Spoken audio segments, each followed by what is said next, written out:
मुझे मेरा कनाडा वापस चाहिए। मेरी स्वतंत्रता की परिभाषा यह है कि हमें लोगों के अधिकारों की रक्षा करनी चाहिए ताकि वे वही मान सकें जो उनका विवेक उन्हें बताता है, लेकिन उतनी ही कड़ी मेहनत से हमें यह भी सुनिश्चित करना चाहिए कि दूसरों की मान्यताएं उन पर थोपने न दी जाएं। हमारे देश की अर्थव्यवस्था मजबूत, विविध और सहनशील है।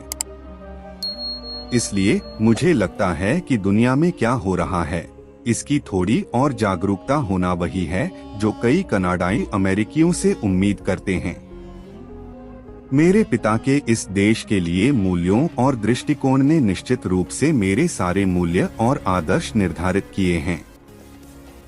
लेकिन यह मेरे पिता की आत्मा नहीं है जो लिबरल पार्टी के नेतृत्व के लिए खड़ी हो रही है। यह मैं हूँ। कनाडा को प्रगतिशील होना चाहिए और कनाडा को एक न्यायपूर्ण समाज होना चाहिए। मैं एक स्नोबोर्ड प्रशिक्षक था, मैं एक नाइट क्लब में बाउंसर था, मैं कई वर्षों तक व्हाइट वाटर रिवर गाइड था। मैंने एक शिक्षक के रूप में काम किया। मेरे जीवन के इतने विविध अनुभवों के लिए मुझे कोई खेद नहीं है। मैंने स्पष्ट कर दिया है कि भविष्य के उम्मीदवारों को यह पूरी तरह से समझना होगा कि उन्हें किसी भी बिल पर प्रो चॉइस के पक्ष में मतदान करने की अपेक्षा की जाएगी। आप एक सरकार को एक व्यक्ति के बलबूते नहीं चला सकते। इसके बजाय यह मायने रखता है कि नेतृत्व असाधारण व्यक्तियों को इकट्ठा करके और उनसे सर्वश्रेष्ठ प्रदर्शन करवाने के बारे में हो। भय एक खतरनाक चीज है। एक बार जब इसे राज्य द्वारा स्वीकृति मिल जाती है तो यह कहां ले जाएगा, कहना मुश्किल है।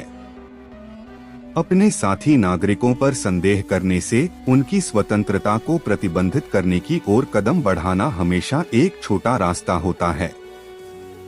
आप अपने आप को इस उम्मीद से परिभाषित नहीं कर सकते कि आप अपने विरोधियों की सबसे बुरी इच्छाओं को पूरा करेंगे। चीजें सही समय पर आईं और ताजगी लाने का अवसर मिला और मैं सफल रहा। कनाडाई लोगों के साथ जुड़ाव यह नहीं है कि आप क्या कहते हैं, बल्कि यह है कि आप क्या सुनते हैं। यह उस समझ के बारे में है जो आप रखते हैं। आखिरकार एक दूसरे के प्रति खुले और सम्मानजनक होना नफरत और गुस्से को शांत करने का एक बहुत ही शक्तिशाली तरीका है, बजाय कि आप जानते हैं बड़ी दीवारें और दमनकारी नीतियां बनाना। मैं जो चुनौतियां मेरे सामने हैं उन्हें एक चुनौती के रूप में देखता हूं और मैं उन सभी चुनौतियों की एक लंबी सूची बना सकता हूं। लेकिन मैंने तय किया है कि मैं उनमें से किसी से भी भयभीत नहीं होऊंगा। हमारे साझा इतिहास और सामान्य मूल्य हमें स्वाभाविक व्यापारिक साझेदार बनाते हैं और हम इस नए निर्णय के साथ आगे बढ़ते हुए यूनाइटेड किंगडम और यूरोपीय संघ दोनों के साथ काम करना जारी रखेंगे। लोग सोचते हैं कि बॉक्सिंग यह है कि आप अपने प्रतिद्वंद्वी को कितनी जोर से मार सकते हैं। ऐसा नहीं है। बॉक्सिंग यह है कि आप कितनी जोरदार मार सह सकते हैं और फिर भी चलते रह सकते हैं।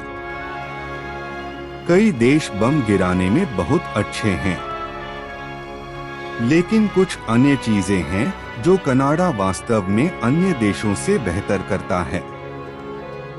और उनमें से एक जमीनी स्तर पर लोगों को प्रशिक्षण देना है। मैं अखबार नहीं पढ़ता, मैं समाचार नहीं देखता। मैं सोचता हूँ अगर कुछ महत्वपूर्ण होता है तो कोई मुझे बता देगा। आप कनाडाई नहीं हो सकते बिना कम से कम एक अन्य देश अमेरिका के बारे में जागरूक हुए बिना। मुझे लगता है कि हम कभी कभी यह मानना पसंद करते हैं कि आप जानते हैं अमेरिकी भी समय समय पर हम पर ध्यान देंगे। तो मुझे आशा है कि ये सभी बातें आपको खुद में सुधार करने में मदद करेंगी। और अगर आप पहली बार हमारे चैनल पर आए हैं तो कृपया हमारे चैनल को सब्सक्राइब करें। वीडियो देखने के लिए धन्यवाद। अलविदा।